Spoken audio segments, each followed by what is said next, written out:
We have to fix prosperity in democracies. I mean, it doesn't make sense to have tariffs and be divided, and even to threaten now with additional tariffs. We can use the crazy thing is that we can be put in a situation to use the anti-coercion mechanism for the very first time vis-à-vis the US if they put additional tariffs. Can you imagine that? This is crazy. World leaders assembling right now in Davos, Switzerland for the annual World Economic Forum. President Trump arrives there tomorrow, facing European allies deeply perplexed and very worried by his escalating threats to take over Greenland.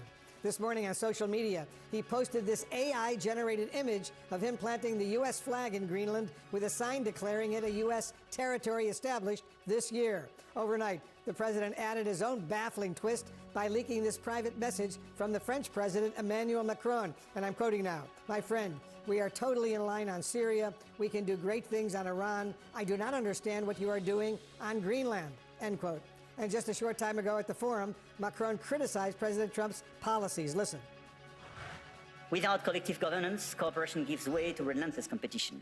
Competition from the United States of America through trade agreements that undermine our export interests, demand maximum concessions, and openly aim to weaken and subordinate Europe, combined with an endless accumulation of new tariffs that are fundamentally unacceptable, even more so when they are used as leverage against territorial sovereignty.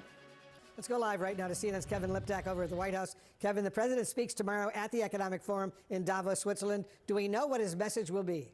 You know, heading into the summit, the White House has said that the president would use this address to talk about the United States' economic resurgence, in his view, to talk about this question of affordability. But clearly, this entire summit up in the Swiss Alps is now gaining a new degree of urgency as these European leaders rush to try and get in front of President Trump to talk him down off of these Greenland threats, or at least to gain some sense of understanding of what exactly his ambitions are. And you saw that in that text message from the French president, Emmanuel Macron, even inviting President Trump to Paris for an emergency G7 summit after Davos to try and get a better understanding of what the president is trying to do here. And you know, those remarks from Macron earlier today were really kind of remarkable. He's talking about a shift towards a world without rules, where international law is trampled underfoot, talking about imperial ambitions. He's not talking necessarily about Russia or China here. He's talking about the United States, a staunch U.S. ally, which I think just gives you a sense of this moment that the president seems to have brought the entire Western alliance to. Now, Macron is not the only leader that has been messaging with Trump to try and talk about this.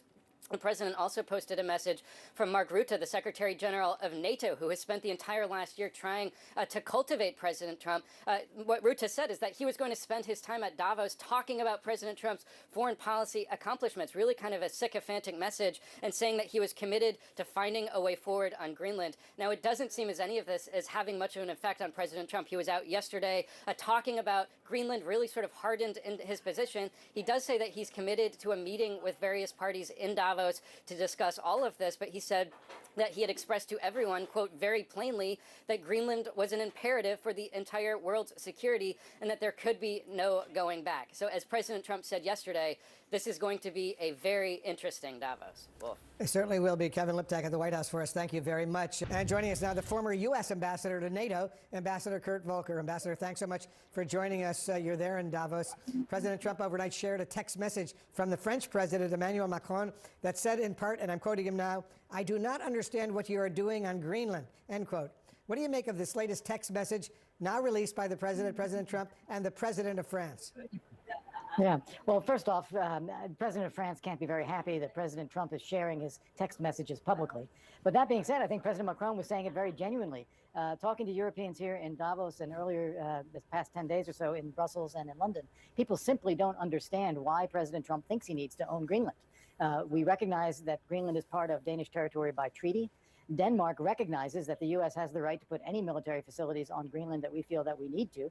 We have that agreement with them. And Europeans are prepared to help. They're prepared to provide host nation support, to provide some additional forces or some additional capabilities. So everyone is ready to work with the United States, and yet President Trump is insisting on owning it without having defined specifically what it is that he needs to do. Ambassador, let me play for you and for our viewers out there what President Macron of France said this morning. Listen to this. And conflict has become normalized, hybrid, expanding into new domains, space, digital, information, cyber, trade, and so on. It's as well a shift towards a world without rules, where international law is trampled underfoot.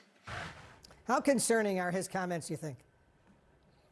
Well, I think he is showing that he is very concerned, and we've heard comments from President Trump and from Stephen Miller talking about spheres of influence, talking about how there are no laws. It is the law of the powerful, the iron law of force that decides everything. That is very, very concerning to Europeans who have built a relationship of trust with the United States, and where the U.S. has invested for decades in building the largest, freest, most democratic, most prosperous, secure space in the world, this transatlantic area, which is allied with the United States. So to be tearing all that up and saying, no, it's just the rule of those who are strongest, that is very, very concerning to Europe. One European official says the NATO Secretary General Mark Rutte, a Trump confidant, seems convinced the deal is possible to give the president an off-ramp. Do you believe there is a feasible off-ramp right now for President Trump? Well, if he wants it, yes, there is. President Trump has identified two issues that he says are important. One of them is security in the Arctic, and only the U.S. can provide that, and the U.S. needs to have unfettered access and do what it needs to do. That can be done already under the 1951 treaty with Denmark. The second thing he identified is access to mineral resources in Greenland. Again, there is no obstacle to U.S. access to mineral resources in Greenland other than the ice sheet that covers the island.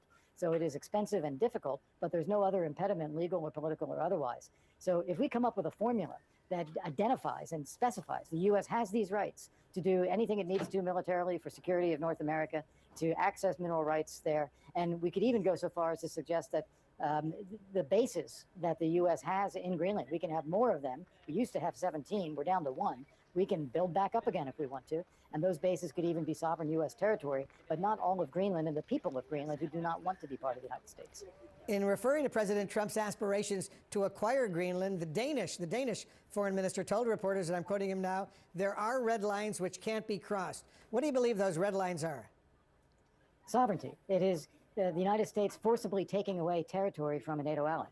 That would be unacceptable to Denmark and unacceptable to the people of Greenland who do not want to be part of the United States. So insisting or demanding or just frankly de facto taking Greenland, that would be a huge red line for Denmark and for frankly all of our European allies.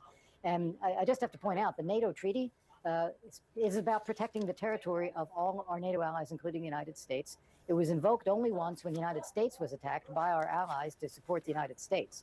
And if we begin taking territory away from our allies, we can basically say the NATO alliance is over. I want to play for you and for our viewers what the House Speaker, Mike Johnson, said in an interview this morning on a British news station. I'm here to encourage our friends and calm the situation. Look, I think we're going to get beyond this little rift. I don't think it's a threat to NATO or to this special relationship that we have in the long run. What does it say to you, Ambassador, that Speaker Johnson is trying to calm the waters and is playing down the fears over President Trump's possible actions in Greenland?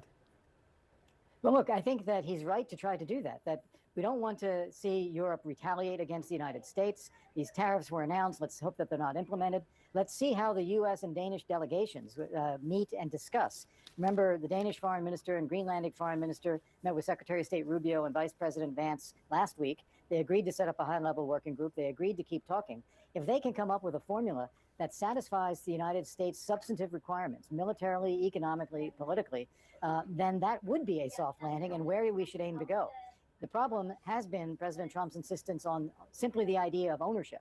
I think we should put that aside, talk about what we really need, and then get that, and that would be a great victory for President Trump. The former U.S. ambassador to NATO, Ambassador Kurt Volker, thanks so much for joining us.